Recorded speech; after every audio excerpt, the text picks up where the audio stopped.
Dr. Freud. I've always wondered, and I want to ask you now in public, how important Oulipo and particularly some writers like Georges Perec were for you. Because in a way, I recognize in you, in this particular instance, a kind of Perec move.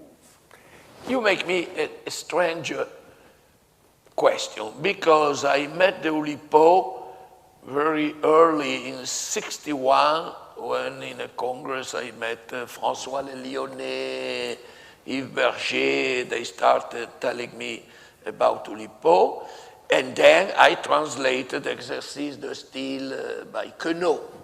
So I was really inside the Oulipo, and I was a good friend of Calvino, and Calvino was concerned with Oulipo, and so on. So I should say the last one I came across was just Perec, and just 2 days ago in Toronto, a friend of mine who has wasted a lot of his time in writing about me told me that he is on the verge of finishing a long essay in which he shows the continuous parallelism between my work and Perec.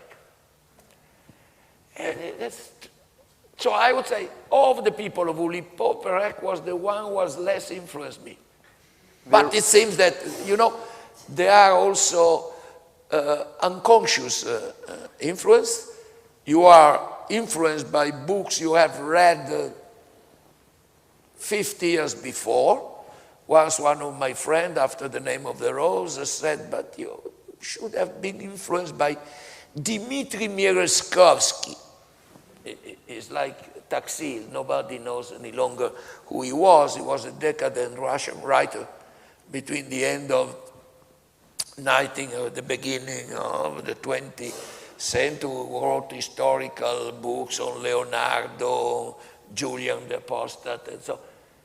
I read Merezhkovsky at the age of 12. So you did? Yes. So probably a certain influence worked, or maybe not, it was my friend. But sometime I discovered to be largely influenced by books I had not read at all. But I mean, and this probably, in closing, this is... We have discussed we have 3 years ago with Bayard. We had this conversation at the library about 3 years ago. If you haven't read this book, I highly recommend it, or maybe you don't need to read it. Bayard who's a psychoanalyst, was written a book on the fact that we are speaking continuously and competently of the books we have not read. So the book is called How to Talk About Books You Haven't Read. And there is a chapter on Umberto Eco. In my impishness, I believed it would be interesting to bring Umberto Eco together with Pierre Bayard. And I remember the very first line I uttered, you corrected me immediately. I won't make that mistake again. I said, Umberto Eco, who has a library of 30,000 books. And you said, no, 50,000. And this phenomenon... I am a teacher. Yeah, I mean, and this phenomenon of the books beckoning, I mean, nearly what Benjamin talks about when he talks about the sex appeal of the inanimate. This is something you're under the influence greatly when you walk around your library. Describe Umberto Eco walking and looking at his shelves. No, it gives you the sense of confidence and continuity, not only with your past, but with the universal past. Okay, you feel very confident, saying that all the wisdom you need is there. You couldn't feel the same feeling having a box full of USB. That would be different.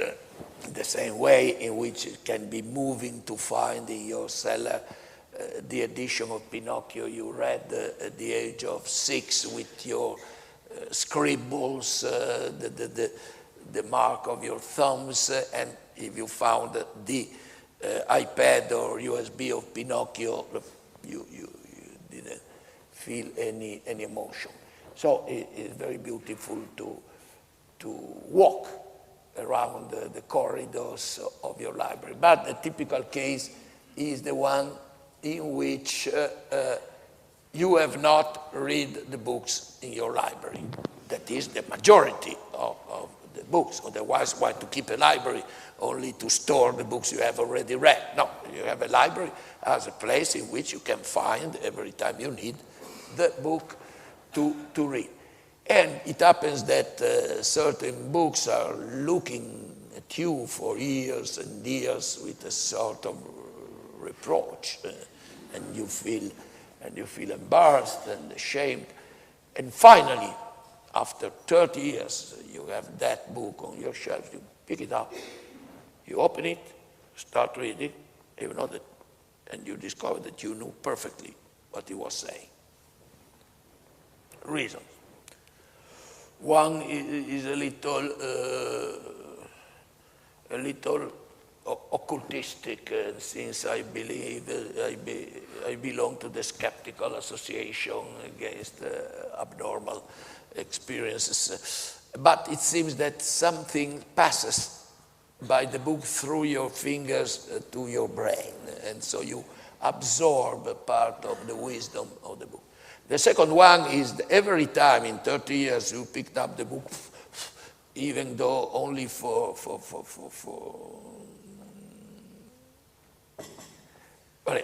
polishing it or to displace it, to find another book, without realizing it, you open it and you read something.